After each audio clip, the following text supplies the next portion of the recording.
Mi nombre es Sibila Bon, soy docente de la materia de farmacología de la Universidad Nacional del Comahue. Hoy vamos a hablar de los fármacos antifúngicos.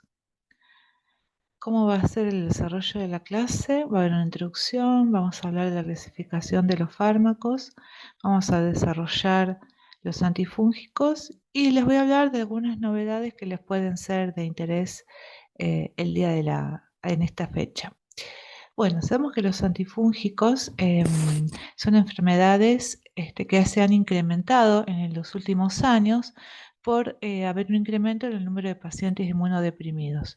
Las micosis las clasificamos en superficiales, las que afectan piel, pelos y las uñas, y son producidas generalmente por hongos filamentosos. Y las sistémicas son producidas por hongos levaduriformes. Sabemos que las micosis superficiales no comprometen la vida de pacientes y se transmiten de persona a persona, y las profundas ponen en peligro la vida del paciente. Y a diferencia de las bacterias, los hongos son eucariotas y poseen una pared celular que está compuesta por quitina y polisacáridos y una membrana celular compuesta por ergosterol.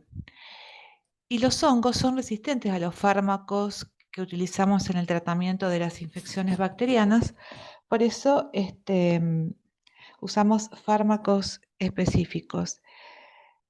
Y la patogenicidad de los hongos se debe a la producción de micotoxinas, a la capacidad alergénica o a la producción de reacciones inflamatorias y a la invasividad tisular. Bien, vamos a ver entonces las micosis superficiales, piel, pelos y uñas, como dijimos anteriormente, y sistémica afectan tejidos y órganos profundos. ¿Cuáles son los principales hongos que producen enfermedades en los seres humanos? Que hicimos una clasificación resumida en base al hongo, a la forma, ejemplos clínicos y enfermedades que producen. Por ejemplo, los mohos, en su forma micelios filamentosos ramificados, tenemos los dermatofitos, Aspergillus fumigatus, y producen enfermedades como las micosis superficiales, las tiñas, la aspergilosis pulmonar y la diseminada. Las levaduras verdaderas, que son unicelulares, pueden ser en forma redondas u ovales. El ejemplo típico es el Cryptococcus neoformans, produce meningitis criptococóxica e infecciones pulmonares en pacientes inmunodeprimidos. Y hongos levaduriformes, que son similares a levaduras y pueden formar largos filamentos no ramificados. El ejemplo clásico es la Candida albicans, responsable de producir candidiasis oral, vaginal, endocarditis y sepsis. ¿Cómo vamos a clasificar a los antibióticos? A los antimicóticos tenemos los antibióticos de estructura poliénica, los antibióticos de estructura no poliénica, azoles, imidazoles y triazoles, alilaminas, pirimidinas floradas, equinocandinas, otros y en investigación los vamos a nombrar. Bueno, los antibióticos de estructura poliénica se administran por vía sistémica y tópica. Los ejemplos clásicos son anfotericina B y de vía tópica nistatina. De estructura no poliénica, la erizofulvina, que se administra por vía oral, aunque ha habido preparados en forma tópica que ya no se comercializan. Los azoles se clasifican en imidazoles y triazoles, y azoles de uso exclusivamente tópico. Los imidazoles tenemos miconazol y ketoconazol, y triazoles, el itraconazol, fluconazol, boriconazol y el posaconazol. Y para uso tópico exclusivamente tenemos un amplio grupo, acá puse algunos nada más, como el bisconazol, clotrimazol, econazol, oxiconazol, sulconazol, terconazol.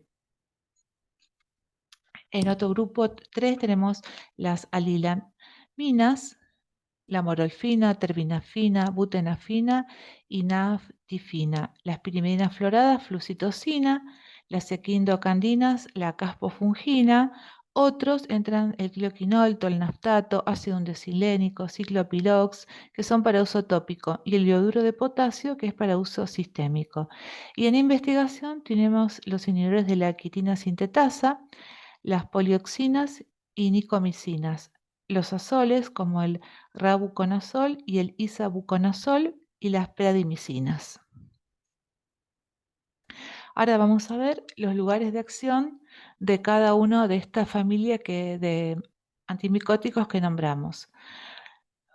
Por ejemplo, los que se fijan a los esteroles de la membrana celular son la familia de los polienos. La caspofungina interfiere en la síntesis de la pared celular al inhibir la síntesis de la beta-1,3 de glucano. Los imidazoles y triazoles interfieren en la síntesis de la membrana celular al inhibir la 14-alfa de metilasa. Las alaninas y las benzilaminas interfieren en la síntesis de la membrana celular al inhibir a la escualena epoxidasa. La flucitosina bloquea la síntesis de ADN. La grisofulvina interrumpe el uso mitótico y la ciclopiroxolamina inhibe la respiración, bloquea el transporte de los aminoácidos y altera la permeabilidad de la membrana. Ahora vamos a ver unos gráficos donde una célula, ¿sí? Donde están los diferentes puntos de acción de los antimicóticos que nombramos, y acá tenemos los imidazoles y triazoles que inhiben el paso del anosterol a ergosterol por inhibir una enzima 14-alfa de metilasa, y las alilaminas y las benzilaminas que inhiben a la escualeno epoxidasa que pasa del escualeno al anosterol. Todos estos son pasos para la síntesis de la membrana fúngica, la cual se va a ver alterada con estos antimicóticos. Vamos a hablar ahora del primer grupo, los poliénicos, que tenemos la anistatina y la anfotericina B. ¿Cuál es su mecanismo de acción? Bueno, los macrólidos poliénicos se fijan al ergosterol de la membrana del hongo, formando poros a través de los cuales se pierden constituyentes celulares. Esto causa alteraciones que resultan mortales para los hongos. Y el efecto tóxico que producen estos fármacos es selectivo, debido a que en las células humanas el esterol principal es el colesterol y no el ergosterol.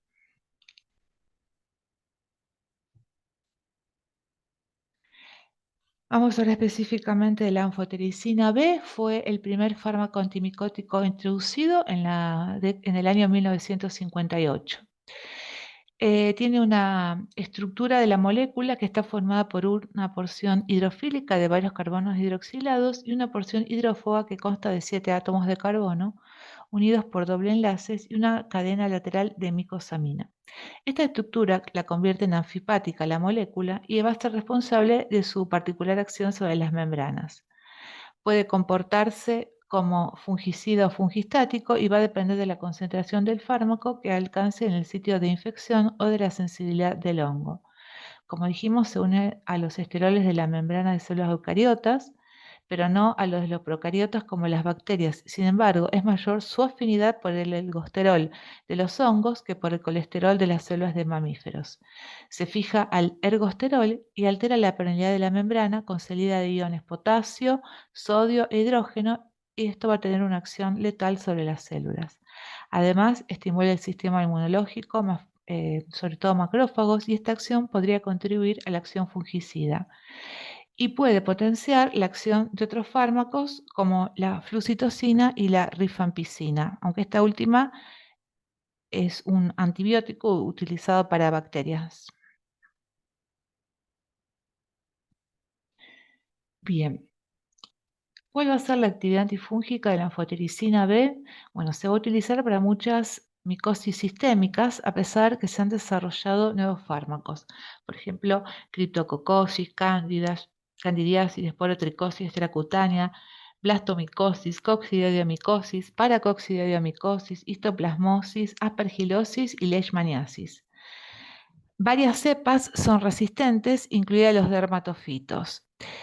Con respecto a su farmacocinética, se absorbe por vía oral solamente un 5%, por eso se administra por vía intravenosa o raquídea en casos de meningitis. Se une a lipoproteínas plasmáticas en un 91 a 95% y solamente alcanza el 4% de la concentración plasmática al sistema nervioso central. Se metaboliza a nivel hepático y se elimina por bilis y escasamente por la orina. Reacciones adversas de la anfotericina. Son muchas y es el factor limitante en su administración. Tenemos de aparición inmediata, que están relacionadas con la infusión intravenosa, como escalofríos, aumentos de la temperatura y temblor. En la mayoría de los pacientes, a veces se asocia a cefalea, vómitos e hipotensión. Otros efectos adversos en relación con la dosis y o duración del tratamiento, el más importante es la nefertoxicidad, que se produce en casi todos los pacientes y es reversible al suspender el tratamiento. Produce disminución del filtrado glomerular y flujo sanguíneo renal, hipopotasemia, hipomagnesemia, acidosis metabólica. Además, a nivel vascular, produce tromboflebitis, anemia, trombocitopenia y coagulopatía.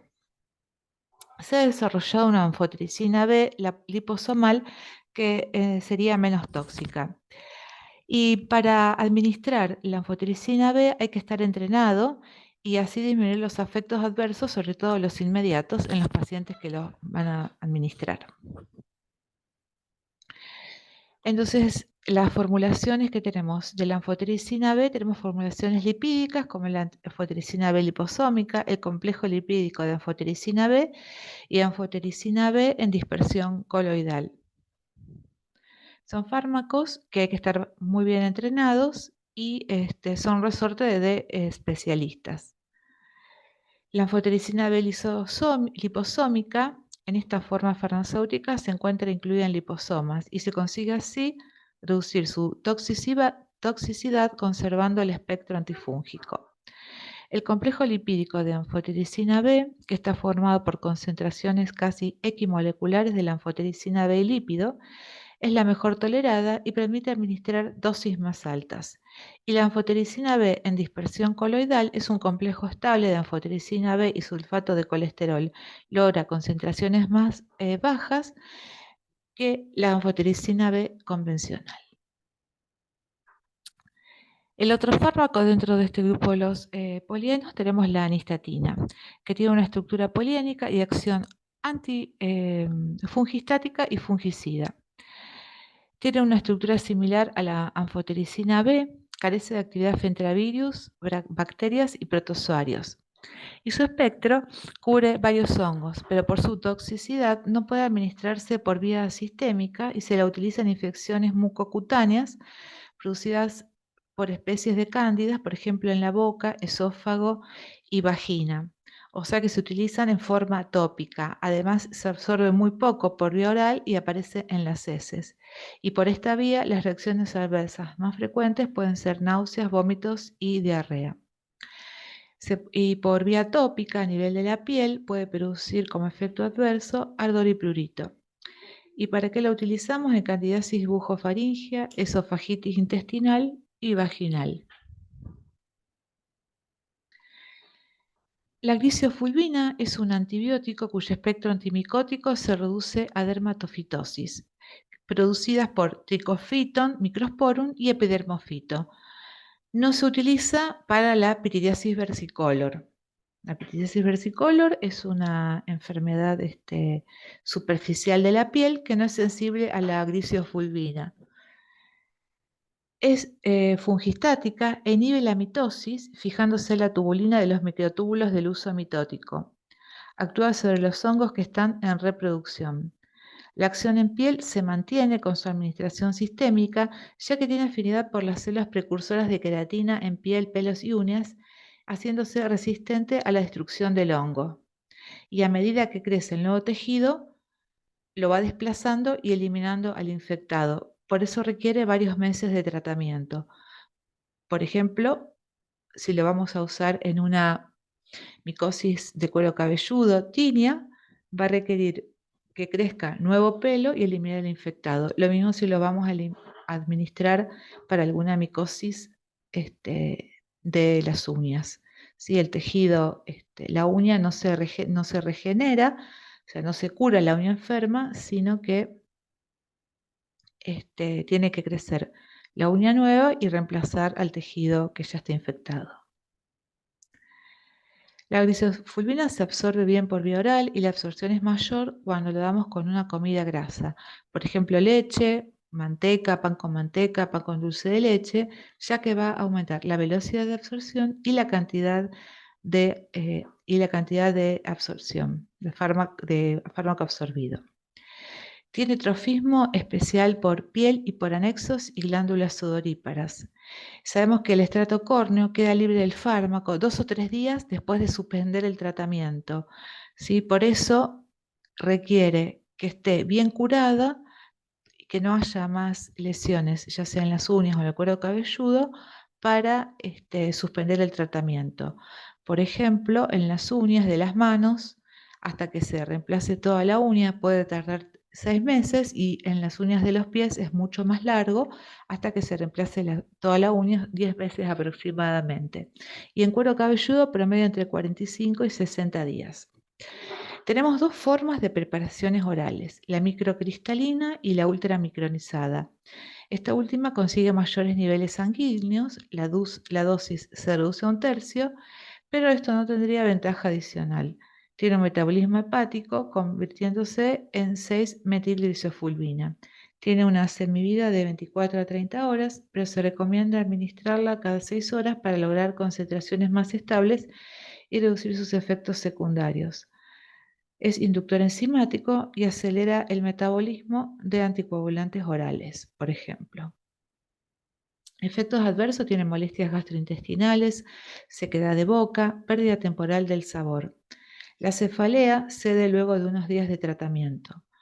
Produce neuritis periférica, vértigo, confusión, pérdida de la memoria de concentración, visión borrosa e insomnio. Y rara vez produce fenómenos alérgicos como urticaria, fotosensibilidad, enfermedad del suero, angioedema, hepatotoxicidad y agranulocitosis. En los niños puede producir signos estrogénicos. ¿Para qué la usamos? Para infecciones por tricofitos, microsporum y epidermofitos, y clínicamente tenemos tinea capitis, tinea de la barba, tinea de las manos y de los pies. Como dijimos previamente, no para pityriasis verticolor, y la duración del tratamiento depende de la localización y se requiere micológico negativo para suspender el tratamiento. Otro grupo, los azoles. Los azoles, ¿cuál va a ser su mecanismo de acción? Está en relación directa entre la actividad fungostática y la inhibición de la síntesis de ergosterol. La acción fungicida requiere dosis muy elevadas. ¿Sí? Vemos que inhibe a la enzima 14-alfa de metilasa, que inhibe el paso de lanosterol a ergosterol, y esto va a alterar la membrana celular fúngica. Cubre la mayoría de los dermatofitos, especies de cándidas, Cryptococcus neoformans, coccidioides, histoplasma, capsulatum, blastomyces, paracoccidioides y agentes productores de la cromomicosis. Los azoles, al inhibir diversas isoformas del citocromo P450, tiene diversas interacciones, lo que origina inhibición del metabolismo de fármacos que usan esta vía, con el consiguiente aumento de sus concentraciones plasmáticas, como por ejemplo inmunosupresores como la ciclosporina, el tacrolimus y la sirolima, con anticoagulantes orales, antihistamínicos anti-H1, las estatinas, las benzodiazepinas, antagonistas del calcio, inhibidores de la proteasas que se utilizan en el VIH, y la rifampicina, al ser inductor, inhibe la concentración de los azoles. ¿Cómo los clasificamos? De uso sistémico y de uso tópico. Fluconazol, voriconazol, intraconazol, ketoconazol, posaconazol, miconazol. Y de uso tópico, bifonazol, buconazol, clotrimazol, ya los habíamos nombrado previamente. El fluconazol. El fluconazol administrado por vía oral tiene buena absorción, incluso con alimentos o con antiácidos. Tiene un volumen de distribución de 0,8 litros por kilo, se une escasamente a las proteínas plasmáticas, aproximadamente un 11%, y se distribuye ampliamente. Alcanza concentraciones semejantes al plasma en líquido cefalorraquídeo, saliva, esputo y vagina. El 80% se elimina por riñón y sin modificarse. Tiene una semivida de eliminación de 30 horas que aumenta la insuficiencia renal. Se puede eliminar por diálisis y diálisis peritoneal. Los efectos adversos del fluconazol son escasos: náuseas, cefalea, exantema cutáneo, dolor abdominal, vómitos y diarrea. El aumento de las transaminasas y exantema cutáneo va a requerir una vigilancia del paciente y eventual suspensión del tratamiento. ¿Para qué lo utilizamos? Por ejemplo, candidiasis orofaringia, esofágica, por vía oral o intravenosa como opción a la anfotericina B para la criptococosis, pero en dosis mucho más altas que para las candidiasis, y es de elección en pacientes inmunocompetentes sin afectación meningia. En cambio, en los inmunocomprometidos se prefiere para la criptococosis la anfotericina B o flucitosina. El itraconazol tiene un aspecto similar al fluconazol, nada más que amplía Aspergillus, Penicillinus marfei y agentes de la cromomicosis y feocromomicosis. Tiene una biodisponibilidad oral menos del 50% y disminuye el medio no ácido, por ejemplo, con antiácidos. La ciclodextrina es uno de sus componentes que aumenta la biodisponibilidad. Tiene un volumen de distribución de 1,9 litros por kilo y se distribuye en todos los tejidos. Se administra por vía oral y por vía endovenosa. Es eliminada por metabolismo hepático por el citocromo P450, siendo activo su metabolito hidroxiitraconazol. Por vía intravenosa requiere ajuste de dosis en casos de insuficiencia renal. Y en insuficiencia renal se acumula la ciclodextrina, ¿sí? Que aumenta la biodisponibilidad, pero contraindica su administración por vía en caso de insuficiencia renal. Efectos adversos: intolerancia digestiva, náuseas, vómitos, dolor abdominal, anorexia, neutropenia, alteraciones cerebelosas, alucinaciones, hipertrigliceridemia. Tiene un efecto inotrópico negativo al miocardio, por eso está contraindicado en insuficiencia cardíaca. Tiene interacciones similares al fluconazol y se utiliza para candidiasis esofágica, aspergilosis broncopulmonar, esporotricosis, histoplasmosis, cromoblastomicosis, ¿sí? En dosis de 200 o 400 miligramos por día. El ketoconazol es otro azol, sí, fue el primer imidazólico de uso generalizado, pero por sus efectos adversos ha sido sustituido por otros. Tiene efectos digestivos y posible hepatotoxicidad. Es de segunda línea en micosis profundas y quedó restringido solamente para el uso de tinea o pityriasis versicolor. Tópicamente se utiliza en las tineas de la piel y tiene un efecto que suprime la síntesis gonadal de testosterona y suprarrenal de andrógenos, lo que a dosis superiores de 600 miligramos por día en varones puede producir ginecomastia, infertilidad, oligospermia y reducción de la libido. El miconazol es un fungistático de amplio espectro, se utiliza por vía tópica en micosis superficiales y en raros casos en micosis profundas por vía intravenosa. Es eficaz para tinea pedis, cruris, pityriasis versicolor, candidiasis cutánea y vaginal. Todo esto por vía tópica y por vía oral para candidiasis en candidiasis bucofaringea e intestinal. Tiene una biodisponibilidad oral del 15%, pero se elimina rápidamente, por eso se prefiere la vía intravenosa. Aunque es bastante tóxico por esta vía, puede producir tromboflebitis, trombocitosis, prurito, náuseas y anorexia, y por todos esos efectos adversos casi ni se la usa por vía parenteral. Y tenemos otro grupo, los imidazoles de aplicación tópica, como ya los habíamos nombrado, que se utilizan para dermatofitos, por ejemplo el bifonazol, levaduras como cándida, otros micetos como Malassezia furfur, responsable de la pityriasis versicolor, Corynebacterium minutissimum, el eritrasma. Todos producen reacciones adversas en el sitio de aplicación como prurito, ardor y eritema y se presentan en cremas, en soluciones, en shampoo, en óvulos vaginales. Las equinocandinas, el fármaco más representativo de este grupo es la caspofungina. ¿Cómo actúan? Actúan en la pared celular inhibiendo la enzima beta-1,3-glucanosintetasa que cataliza la polimeración de la UPD glucosa en el beta-1,3-glucano es responsable de mantener la integridad de la pared fúngica. Cuando la síntesis de este glucano es inhibida, se produce la salida de componentes celulares y lisis celular. Tiene acción sinérgica con la caspofungina, el voriconazol, itraconazol, fluconazol o con la anfotericina B. La caspofungina tiene actividad antifúngica para los Aspergillus, Cándidas y Cryptococcus neoformans.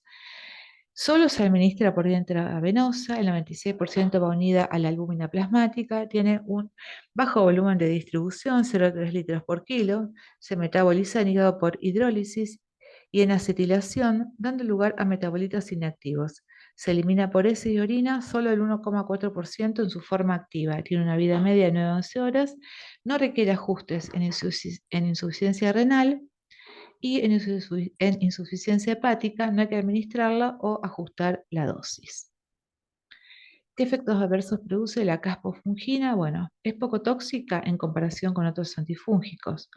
Localmente dolor, eritema o flebitis en el sitio de administración endovenosa. Puede producir cefalea, aumentos de las enzimas hepáticas como TGO, TGP y fosfatasa alcalina, que revierte con la suspensión del tratamiento. Hipoalbuminemia, hipopotasemia, leucopenia, trombocitopenia, hipercalcemia. Está contraindicado en embarazo por efectos endotóxicos con calcificación incompleta en animales. Las interacciones es un pobre sustrato del citrocomo P450, pero puede disminuir la dosis del tacrolimus. Las indicaciones terapéuticas solo está autorizada en candidiasis invasiva, aspergilosis invasiva en adultos y en pacientes intolerantes a los tratamientos convencionales. Y hay que administrarla en forma endovenosa lenta en 60 minutos. Otros antifúngicos tenemos preparados de aplicación sistémica, flucitocina, terbinafina y hiduro potásico, y preparados de aplicación tópica, ciclopirox, clioquinol, aloprogina y tolnaftato y ácido undesilénico. Figuran en otros antifúngicos porque tienen diferentes estructura química. Bien.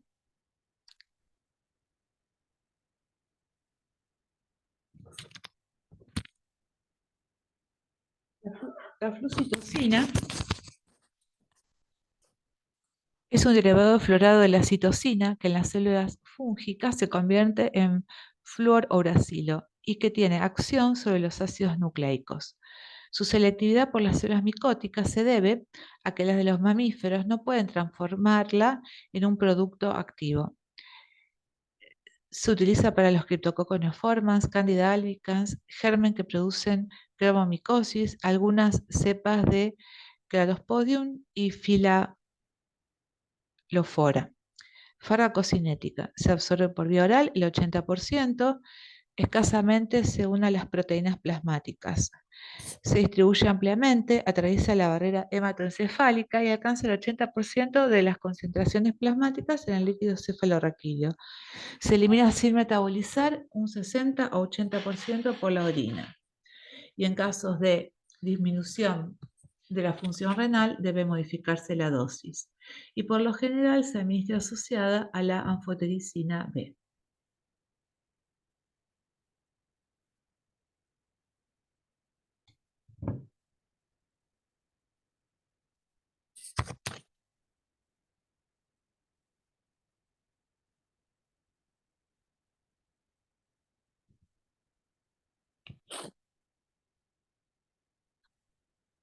La flucitocina, ¿qué reacciones adversas produce? La más grave es la leucopenia y la trombocitopenia, que es reversible y dosis dependiente. Puede producir alteraciones hepáticas. La terbinafina es una alilamina y se usa en infecciones por dermatofitos, Tinea corpus, cruris, Tinea pedis, Candida cutánea, Pityriasis versicolor. Como vemos en este gráfico, inhibe a la enzima escualeno epoxidasa, ¿sí? No puede formarse el lanosterol, que es un paso previo al ergosterol, y para formar la membrana celular fúngica. La terbinafina se absorbe por vía oral y tópica, solamente el 5% por vía tópica. Se distribuye a todos los tejidos, tiene una gran lipofilia y se acumula en grasa y se fija el estrato córneo de piel, pelos y uñas. Tiene una semivida de eliminación de 11 a 16 horas. Los efectos adversos son gastrointestinales, alteraciones cutáneas, sensación de cansancio y malestar. Se emplea por vía oral de 250 o 500 miligramos y viene en crema al 1%. El yoduro potásico es de elección esporotricosis cutánea linfática y la anfotericina B es el fármaco de elección para la esporotricosis extracutáneas y diseminadas. Puede producir intolerancia al yodo, sabor metálico, rinitis, coriza, salivación, lagrimeo, estornudo, sensación de quemazón en la garganta y acné. Y tenemos nuevas formas de tratamiento. Sabemos que las infecciones más graves se producen en inmunodeprimidos, entonces se están desarrollando nuevos fármacos, por ejemplo, los que asocian factores estimulantes de colonias, que aumentan el número de células fagocíticas circulantes y potencian la actividad fungicida. Con objetivos similares se analiza la utilización de citoquinas como la interleuquina y el interferón gamma. Y también se está estudiando un anticuerpo monoclonal como el efungimab. Acá hay un gráfico donde tenemos el espectro antifúngico y las indicaciones de cada fármaco.